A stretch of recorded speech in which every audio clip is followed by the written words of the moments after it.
We are going to have to draw a line in the sand about which conditions the state gives out support for.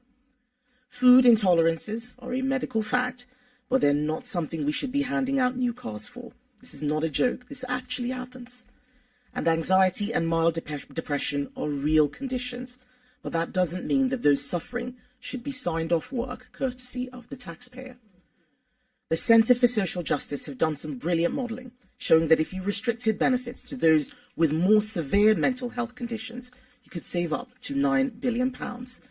Think how much good even a fraction of that could do when reinvested into mental health treatment and research, instead of funding people to sit at home. Second, how do you accurately identify those people who you've decided qualify for support? Clearly, our current system of assessment isn't working. Approval rates have soared, and we now have online sickfluencers. I never heard this phrase before, sickfluencers.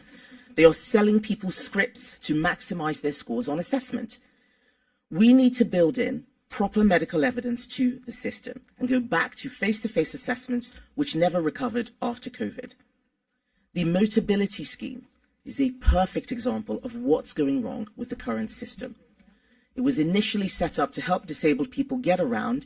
Now 90% of its cars now have no adaptations whatsoever. That's not what it was designed for.